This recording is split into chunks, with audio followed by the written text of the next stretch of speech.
Buddhist monk Thich Nhat Hanh once told a story about the invention of shoes that went something like this. A long time ago, in a kingdom somewhere beautiful, there lived a king who loved his daughter, the princess, very much.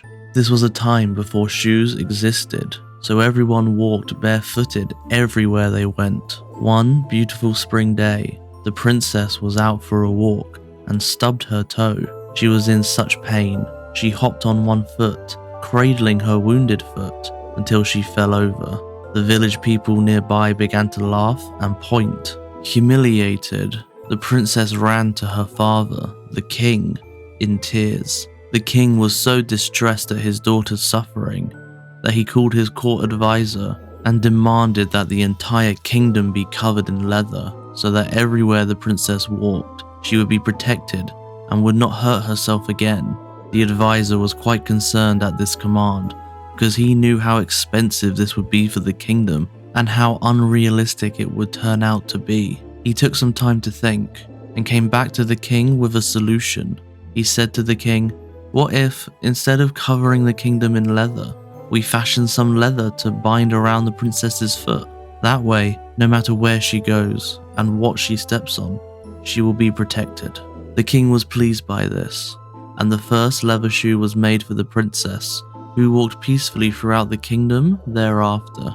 You may have guessed that this story is not the true history of shoes. The purpose of this story is to show the way that mindfulness acts as a protection against a world that is full of pain and suffering. There are so many things in this world that are hurtful.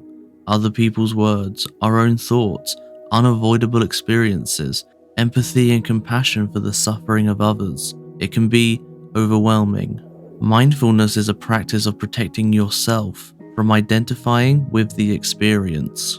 Someone says something unkind, and we don't take it personally because we have the mindfulness to remember they are speaking out of their own suffering. We think a negative thought about ourselves, and we are not wounded because we are in mindfulness and know that our thoughts are not true to reality.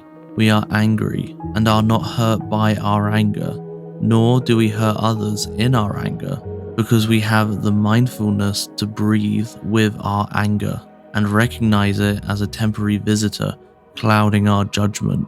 Meditation can be a fantastic tool for getting started with mindful living, so here's a brief history about it.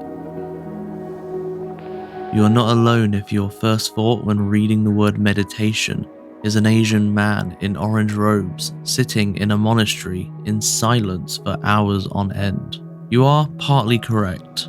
Meditation is the translation of a Sanskrit word, smriti. Sanskrit is an ancient Indian language, so you see it a lot with original Hindu, Buddhist, and yogic writings because they all came from India a few thousand years ago. Smriti, meditation, was a practice for improving mental clarity, focus, and emotional stability, among other things. Unfortunately, the everyday practicality of this mental exercise is lost in cultural translation, and meditation became associated with Buddhism as a religious custom.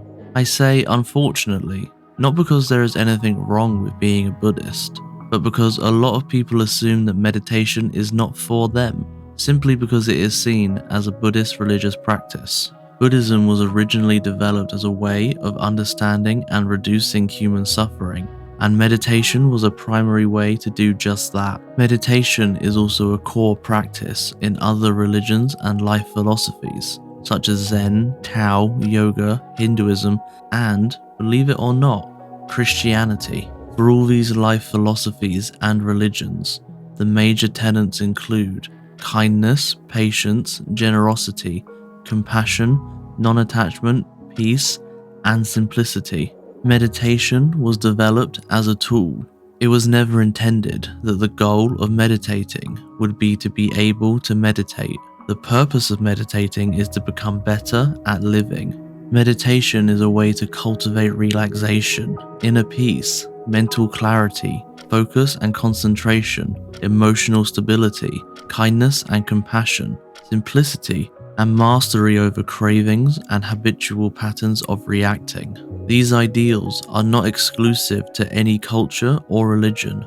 They apply to every person in every occupation and in every stage of life. The history of meditation is that it was developed as a way to improve lives and relieve suffering, but through misunderstanding and wrong perceptions, it was lost to many people. The truth always reveals itself if one is willing to see it. If you would like to learn more about mindfulness, then please take a look at our book, Mindfulness and Me, A Practical Guide for Living, written by Kira M. Markov, who also provided the words for this video. Thank you so much for watching. Subscribe to OBooks Presents for future content, and we'll see you next time.